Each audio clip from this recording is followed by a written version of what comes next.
Greetings and welcome back to a new episode of Battle Guides featuring ARIA.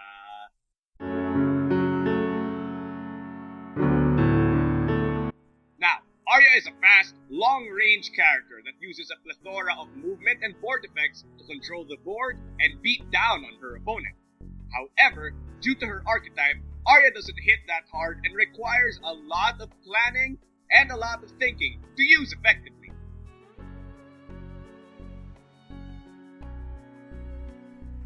ARIA's unique ability is Support Droids. ARIA starts the game with 3 Support Droids and starts with one of her choice on the space she starts on. Now, since these droids are markers, they don't take up space and players may freely move over them. Also note that since the markers are differently named, ARIA can have multiple markers on the same space. Now, these markers have effects that matter depending on which styles ARIA plays. However, they do have passive effects that affect the opponents in the space they're on and the spaces adjacent. Now, the Magneton droid gives opponents priority -1. The Dampening droid gives opponents power -1, while the Laser droid makes opponents lose 1 life at the end of the beat. Now, the key to ARIA's unique ability is that it's icing on the cake and not the entire cake itself. ARIA's cards pack most of her greatest power, and all the droids are just there to give you added bonuses. Sure, some of the styles might have effects that are dependent on your droid's positioning or whether you're on a droid or not.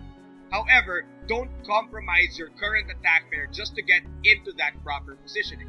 ARIA has a lot of tools to let her do that effectively and safely, so don't do suboptimal plays just to get into the correct positioning.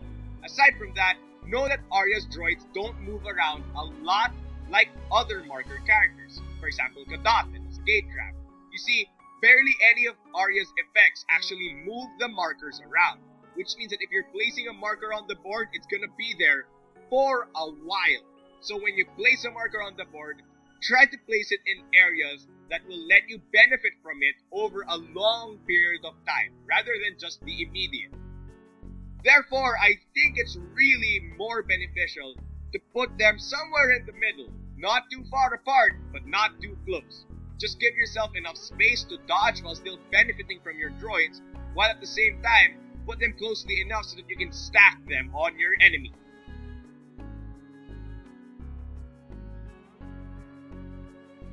Now, let's start off with Catalyst. Catalyst, like many ARIA styles, has big range, low power, and high priority. And Catalyst is one of my favorites. Its 2 effects are what make it stand out among all of ARIA's cards. It has a passive dodge if the Dampening droid is between you and the opponent who's attacking. And on reveal, ARIA gains even more priority if she's on the Magneton droid. So the most effective way to use this card is obviously to have the Magneton droid below you and the Dampening droid between you and the opponent.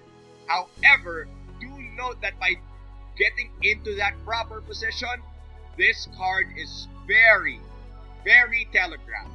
So your opponent can and usually will play around this card if you are in that positioning. Use that to your advantage. You don't necessarily have to use this attack when you're in that positioning, though it does become a huge threat. Forcing your opponent to play around this card is one of its best uses. Aside from that, simply using it while in that positioning dodges most, if not all, opponent attacks. Just be careful of start-to-beat advances. Now, when it comes to attack pairs, this card, because of its range and high priority, goes well with Grasp, so that you can outspeed most dashes. Or Strike, because Strike's innate stun guard and high power and low range synergize well with this card's high priority dodge effect and low power. All of that makes for an almost unbeatable attack. Next up is Laser. Laser is pretty much a blank style, but most of its power comes from its effects. The passive effect allows ARIA to calculate her attack's range from a droid's space. However, do note that most of her attacks don't include range 0, which means that the droid's space in itself is not included in the attack's range when calculating from the droid's positioning. So be careful if the opponent is standing directly on a droid's space. The end of beat effect allows you to make the opponent lose 3 life if he's range 3 away from the laser droid, meaning that this card serves as great pressure for your opponent to get out of range 3 from your laser droid.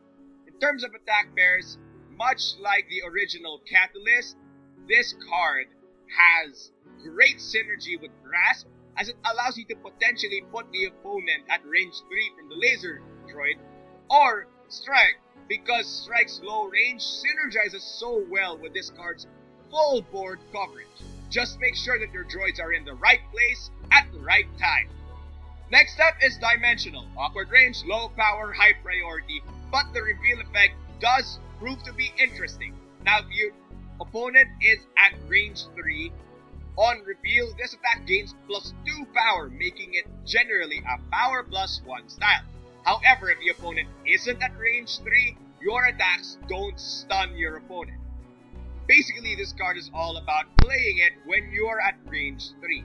However, do realize that this card is terrible to deal with for your opponent. However, much like Catalyst, this card is telegraphed when you're going to be using it, especially since it's really fast and most of its power comes from being at range 3.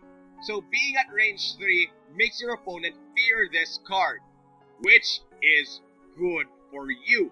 Use that to your advantage, much like Catalyst. Otherwise, just be careful of your opponent's start to beat advances and start to beat retreats. In terms of attack pairs, this card goes really well with Grasps, especially if you want to get your opponent out of his pesky fast attacks while still dealing decent damage. Or ARIA's unique base reconfiguration, which ignores the pesky +2 to range because the attack's range calculates from a droid specific space. So, if the opponent is on a droid space, it's basically a guaranteed hit with a guaranteed dodge, which makes it amazing. Next up is arguably one ARIA style that makes people pee their pants in fear, and it's Ionic. High range, decent power, high priority. But the scary part is the reveal effect, which turns your opponent's base's priority from whatever the value is to 3, which basically turns every attack into a strike. Now, that might not seem good for you, but it really is because it lets you manage your opponent's priority very well.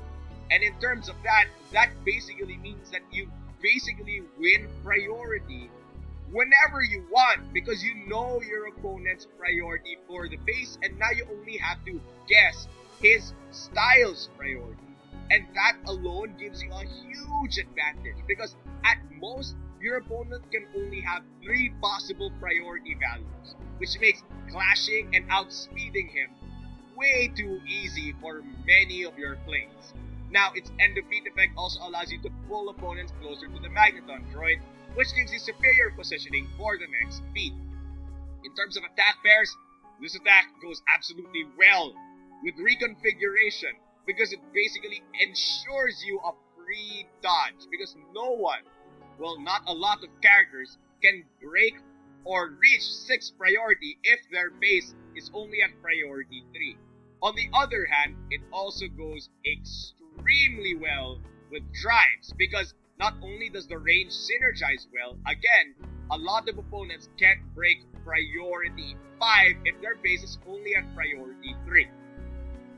Photovoltaic is one of my favorite ARIA styles. Actually, all of them seem to be really freaking good. This one has high range, low power, and high priority. Now, its on-hit effect allows ARIA to remove droids from the board for +1 power each, potentially making this attack deal +2 power instead of having -1. On the other hand, its after activating effect allows ARIA to place a droid on the board. Basically, this is a way for ARIA to move droids around the board, making it one great way of setting up for the next turn.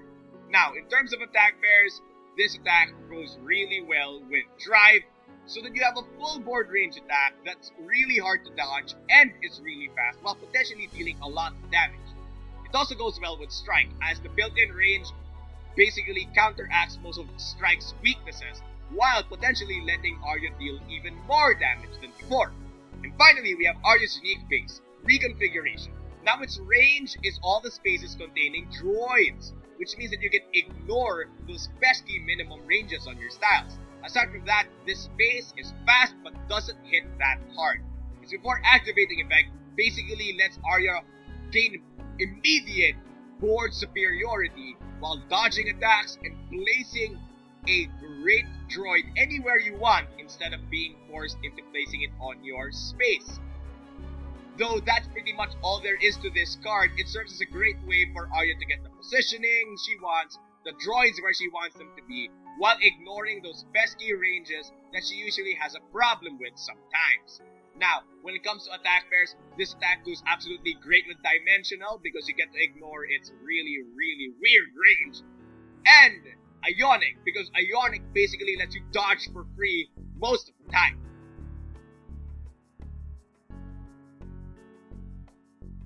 ARIA's two overdrive finishers are Laser Lattice and Synchro Merge.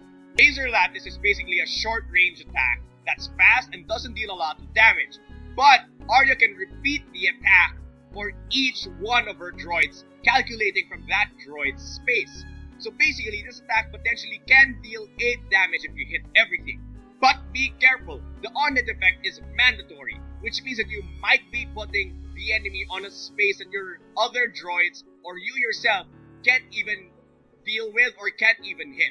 So that becomes a problem because you might not get your full damage.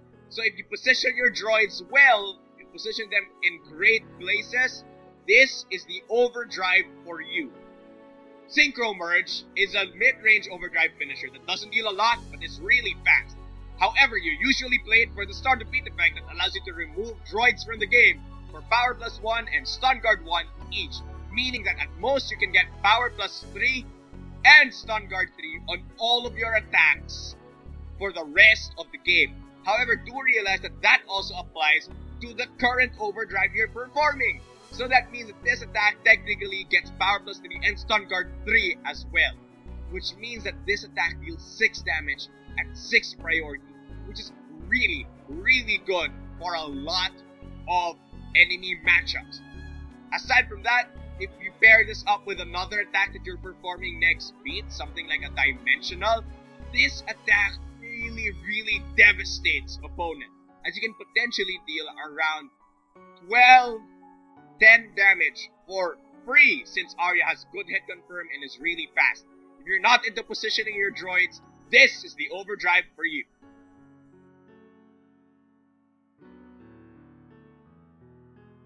Now let's move on to the part that everybody loves hearing about, and that's ARIA Advanced Strategies and Combos. Advanced Strategies with ARIA are not that interesting. Many of you might think that she's a really complicated character because she has 3 markers and she has to make advantage of a lot of them. But really, it's not that hard, especially if you've been following around and you're already at Flight 3, meaning that you've gone through Flights 1 and 2. ARIA's main strategies are all about droid positioning, icing on the cakes, and using her cards really well. ARIA generally is a character that makes sure that she is in the proper positioning, because again, her markers don't move around that often, but at the same time, her markers aren't really the crux to her gameplay. So what does that mean? When using ARIA, remember that when you place down droids, they're staying there for a while. So be careful when you place down droids in a specific space. Aside from that, ARIA's other strategies really involve around good use of her cards. Now, I didn't mention this early on, but it's really important because ARIA's cards are her life and blood, contrary to popular belief because she's a robot. Well, basically, when you're playing ARIA, you have to make sure that you don't end up in a position wherein the cards in your hand aren't useful. What am I talking about? For example, you're up against a wall and you have both Catalyst and Dimensional in your hand. Now that doesn't really seem that good now, does it? And that situation is something that I like to call being card locked or hand locked, which means that the cards in your hand aren't useful for the current situation and probably for the next 2 or 3 beats. So what ways does ARIA have around that? Well, there are basically 2 ways: dashing and reconfiguring.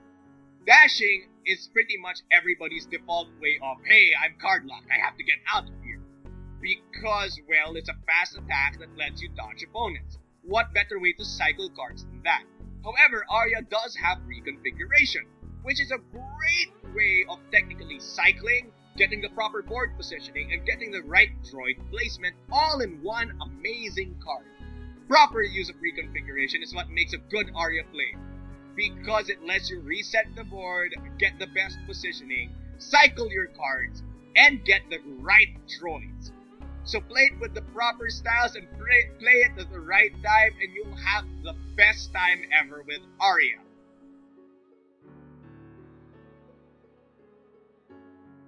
Now let's move on to some ARIA combos. Number 1, Photovoltaic Drive. Its full board range potentially deals a lot of damage and is really fast, while letting you put down more droids on the board. Honestly, I can't sing enough praises for this attack, and pretty much use it and you'll love it. Number 2, we have Ionic Reconfiguration.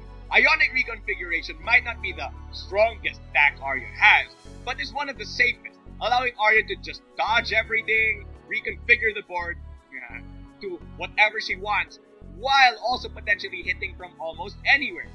And finally, we have Laser Strike. Laser Strike isn't necessarily something that most people will say is a great ARIA attack. However, that is precisely why it's a great ARIA attack. It is such a change in tempo from what ARIA usually does, which is bounce around, be fast, hit soft. Because this attack is stay here, have stun guard, be slow, and hit hard. That alone makes this really scary, as it lets ARIA change tempo while potentially dealing 7 damage.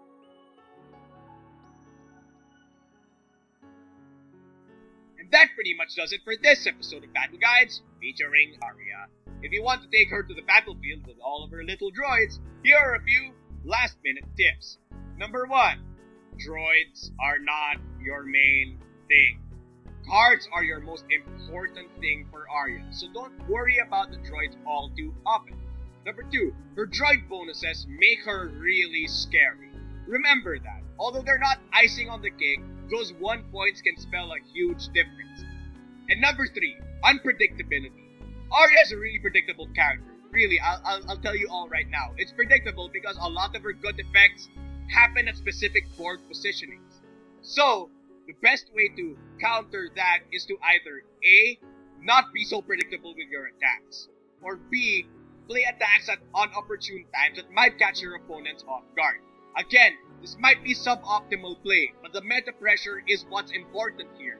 Because the moment your opponent gets into your head and starts guessing which of your attacks are going to be played, is the moment that you lose.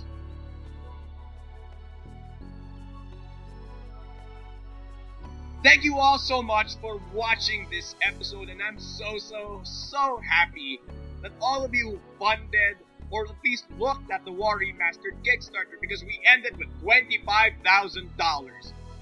Which means that we have so many characters to back, so many characters to test, so many characters to vote on, and that basically means we need more playtesters. If you guys want to see all the content before it comes out, or if you want to help make BattleCON a better game, look at the description down below and I'll give you guys the link where you can apply to be a playtester. Aside from that, the usual. If you like BattleCON or anything level 99 games related and want to find out more, look at the description out below. If you want to talk to me or all of the other BattleCON veterans, check the description out below.